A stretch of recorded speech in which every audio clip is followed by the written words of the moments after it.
लोकतंत्र की समझ के प्रति, अर्थात हम यहाँ पर देखते हैं कि राजनीतिक सिद्धांत में लोकतंत्र से हम क्या समझते हैं।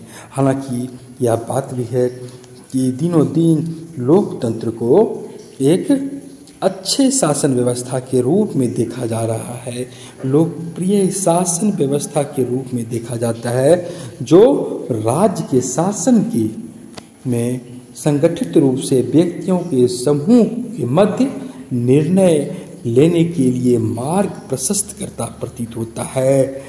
लोग सामूहिक रूप से संगठित होते हैं, निर्णय लेते हैं और लोकतंत्र का आवश्यक मूल्य जो है कि सहभागिता के साथ साथ निर्णय लेने की प्रक्रिया में नागरिकों का सम्मिलित होना, ये बातें होती है। ये तरीके कहीं न कहीं नैतिक दृष्टि से श्रेष्ठ रूप में होते हैं।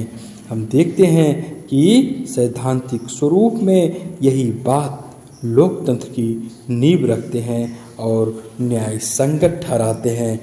चूँकि व्यक्ति एक स्वतंत्र प्राणी है और वह निर्णय लेने की क्षमता रखता है कि क्या अच्छा है, क्या बुरा है, क्या विवेक सम्मत है, क्या व्यक्ति के हित में नहीं है। दूसरी बात, व्यक्ति का समूह सामूहिक निर्णय लेने की प्रक्रिया में जब शामिल होता है तो वे समूह को समान रूप से प्रभावित करते हैं और क्या मूल्य सामूहिक रूप से होने चाहिए, इस प्रकार की अवधारणा को प्रतिष्ठा के साथ वे व्यक्त करते हैं। हालांकि यह बात भी है कि जब हम सामूहिक तौर पर लोकतंत्र में कोई निर्णय लेते हैं, सार्वजनिक रूप से उस निर्णय को व्यक्त करने का प्रयास करते हैं, तो यह भी है कि वहाँ पर उस निर्णय के संदर्भ में सभी व्यक्तियों का एक मत होना आम तौर पर संभव नहीं है और लोकतंत्र में सहमति और एक मत होना तो आवश्यक होता है। इसलिए यहाँ पर हम देखते हैं कि सार्वजनिक रूप से सहमतिपूर्ण निर्णय लेने के लिए एक अलग ही व्यवहारिक नैतिक स्वरूप को अपनाया जाता है, ताकि यह जनसमूह के बीच प्रशंसनीय भी रहे, क्रियाविधि के रूप में एक बहुमत के सिद्धांत का पालन करे। बहुमत के शासन का सिद्धांत को सर्वस्वीकार्य रूप में लोग महसूस करें। इसके लिए हम कह सकते हैं कि विशाल और जटिल समाज में यह आसान काम नहीं है। पहले जैसे कि एथेंस जैसी शासन व्यवस्था जो लोकतांत्रिक दृष्टि से प्रगतिशील अवस्था में थी, चूँकि वे संख्यात्मक दृष्टि से कम संख्या में थे इसलिए संभव थे, लेकिन आज के समय में जहाँ विशाल जनसंख्या है अथवा पूंजीवादी लोकतांत्रिक प्रक्रिया की स्थिति है, तो यहाँ पर सबों का एक साथ बैठकर निर्णय लेना संभव नहीं है। और लेकिन सहभागिता मॉडल तो हमें अपनाना ही पड़ेगा। जैसे और इसी संदर्भ में C.B. मैकफरसन ने भी लोकतंत्र के सहभागिता प्रतिदर्श की कल्पना की है और इसमें एक जो आधुनिक लोकतांत्रिक व्यवस्था है, एक निश्चित क्रियाविधि अपनाई जाती है। एक निश्चित क्रियाविधि के साथ साथ प्रतिनिधिक संस्थानों के माध्यम से कार्य किया जाता है। ऐसा इसलिए कि लोग भी अपने प्रतिनिधियों का चुनाव कर सके और समय समय पर उस प्रतिनिधिक संस्था को, प्रतिनिधिक व्यवस्था को उत्तरदायी भी ठहराया जा सके। लोकतंत्र में तमाम प्रकार की संस्थाएं कार्य करती है और इसे मूर्त रूप प्रदान करती है, इसे जीवंतता लाती है इसमें। वहीं अगर हम कहें कि लोकतंत्र में स्वतंत्र और निष्पक्ष चुनाव, तो इसका एक जान है, इसका एक प्राण है, इसके एक आवश्यक तत्व हैं। और स्वतंत्र और निष्पक्ष चुनाव के बाद जो विधायिका का हम गठन करते हैं, जिस विधानसभा का गठन करते हैं, उसका काम होता है कानून निर्माण करना, जनता के हितों की पूर्ति करना, जनता की आकांक्षाओं पर खरा उतरना और विधिक सामान्य कानून का निर्माण करना और संवैधानिक सरकार को जो संवैधानिक नियम से लिपिबद्ध होते हैं उसके अनुसार सरकार का निर्माण करना, तब हम अगर इस तरह की बातें होती है, कानून का निर्माण होता है, चुनावी प्रक्रिया होती है, संवैधानिक सरकार काम करती है, तमाम संस्थाएं लोगों के लिए सक्रिय रहती है, उसके माध्यम से कानून का क्रियान्वयन कराया जाता है, तो यह लोकतंत्र के क्रियाविधिक स्वरूप का विशेषाधिकार कहलाता है। क्रियाविधिक अर्थात औपचारिक लोक प्रक्रिया के रूप में इसे देखते हैं कि लोकतंत्र का यह एक औपचारिक स्वरूप होता है, जहां चुनाव होता है, संस्थाएं कार्य करती है, कानून का निर्माण होता है, कानून का क्रियान्वयन होता है। वहीं हमारे देश में या लोकतांत्रिक प्रक्रिया में एक ऐसा भी स्वरूप का दर्शन हमें होता है जो यथार्थ कहलाता है, और यह यथार्थ अनौपचारिक प्रविधि के रूप में जाने जाते हैं। यह क्या होता है? तो जैसे कि कुछ नागरिक हैं, उन्हें लगता है कि लोकतंत्र स्थापित है, वे जागरूक हैं, वे जागृत हैं, और जो वयस्क नागरिक हैं वे आवाज उठाते हैं, वे वोट करते हैं। उन्हें लगता है कि जीवन के विभिन्न मत के प्रति वे सहिष्णु हैं, वे अपने शासक का चुनाव करते हैं, उत्तरदायी शासन की स्थापना करते हैं। तो यह यथार्थ बात है, यथार्थ धारणा है, और यह कहीं न कहीं दोनों औपचारिक और अनौपचारिक दोनों लोकतंत्र के रूप में जाने जाते हैं। औपचारिक को क्रियाविधिक भी कहते हैं और अनौपचारिक को यथार्थ कहते हैं। और किसी भी उदारवादी लोकतांत्रिक देश में देखें, उदारवादी लोकतांत्रिक परिवेश में देखें, तो उदारवादी राजनीतिक सिद्धांत में आपको ये दोनों बातें एक साथ देखने को मिलती है, एक परस्पर विरोधाभासी स्वरूप में मिलता है। आपको दोनों के दर्शन उदारवादी राजनीतिक सिद्धांत में देखने को मिलता है। हालांकि एक और दृष्टिकोण जो लोकतंत्र के सीमित प्रक्रियावादी दृष्टिकोण है, यहाँ पर कुछ बातें एक अलग दिखती है।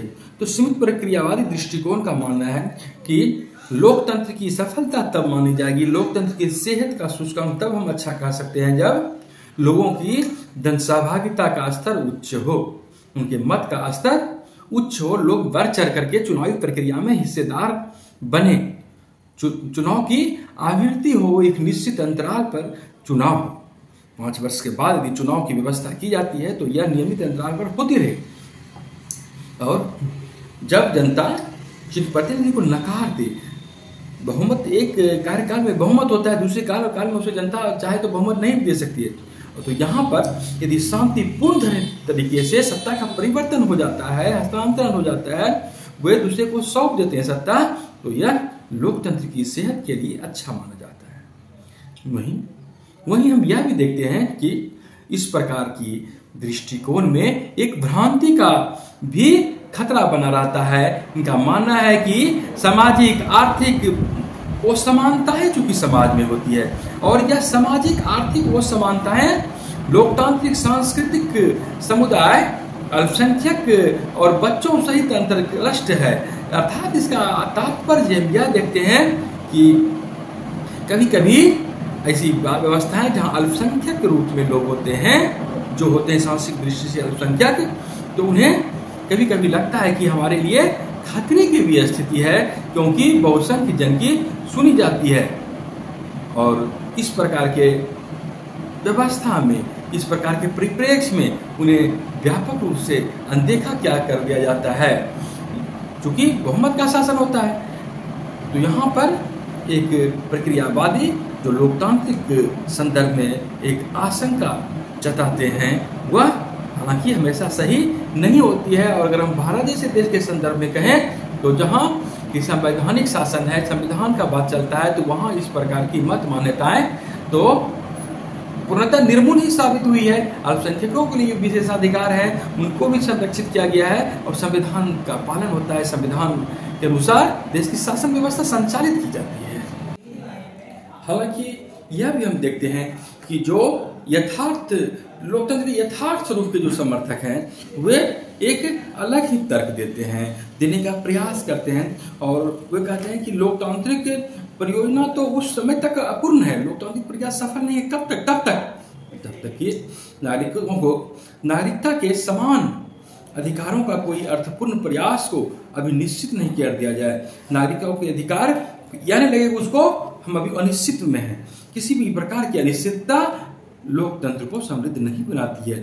और ये कहते हैं कि वर्तमान समय में अगर देखा जाए तो स्वतंत्र और निष्पक्ष चुनाव की व्यवस्था है, लोगों को भाषण की स्वतंत्रता है, अभिव्यक्ति की स्वतंत्रता है, कानून का शासन है। और ये सारी बातें कार्य सबों को संरक्षण प्राप्त होता है, तभी हम सार्थक लोकतंत्र कह सकते हैं। हालांकि यह बात भी है कि किसी भी उपाय से लोकतंत्र के लिए पर्याप्त शर्त अर्थपूर्ण नहीं है। सिर्फ कोई एक चीज की अगर पूर्ति हो जाती है तो हम यह नहीं कह सकते हैं कि यहाँ लोकतंत्र वास्तविक अर्थों में है। लोकतंत्र की परियोजना कानूनी अर्थों में क्रियान्वयन होने के साथ साथ राजनीतिक सहभागिता से भी संपन्न हो जाती।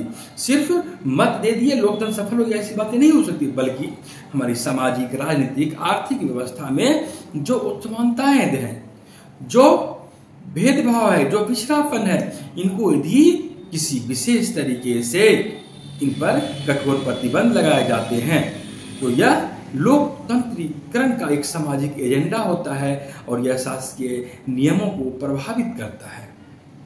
और यही कारण है कि तभी सबों को समान अवसर मिल पाता है। हम देखते हैं कि जब समाज औद्योगिक नहीं था, औद्योगिक समाज से पूर्व था, तो वहां पर क्या बात होती थी? तो वहां पर सरकारी नीति ज्यादा चलती थी। जब से निजीकरण की बात आई, जब से उदारीकरण की बात आई, तो फिर निजीकरण का बोलबाला स्थापित हो गया, सरकार ने उनको अधिकार दिया। लेकिन उसके पूर्व की यदि हम बात करें तो सरकारी नीति चलती थी और लोकमत के ऊपर नीति विशेषज्ञों के बढ़ते प्रभाव का प्रतीक, अर्थात से इस रूप में समझें कि जो जनता की मांग होती है, आकांक्षाएं होती है, जो इच्छाएं होती है, इस पर जो विशेषज्ञ होते हैं, नीति विशेषज्ञ, उनकी बात चलती है। कानून का निर्माण करने के समय उनकी राय ली जाती है, न कि एक एक करके नागरिकों की राय ली जाती है। और उनके विशेष ज्ञान को एक प्रतीक समझ लिया जाता है, उसी को सफलता मान लिया जाता है और उनके ज्ञान का संकेंद्रण ही एक तरह से सीमांकन बन जाता है कार्य करने के लिए। और हम यह भी देखते हैं कि जो विशेषज्ञ होते हैं उन्होंने तो कहीं न कहीं आर्थिक नीति निर्माण को लोकतांत्रिक दबाव से अवरुद्ध जैसा कर दिया है। लोकतांत्रिक प्रेशर पड़ता है, वहीं आर्थिक नीति निर्माण की जब बात होती है तो फिर वे अपने मन मुताबिक निर्णय लेते हैं और जनता को भी इस बात का एहसास नहीं होने देते हैं कि आपकी बातें नहीं मानी जा रही है, बल्कि लोकतांत्रिक दबाव को स्थापित किया जाता है कि इसी के अनुकूल निर्णय का निर्माण किया गया है।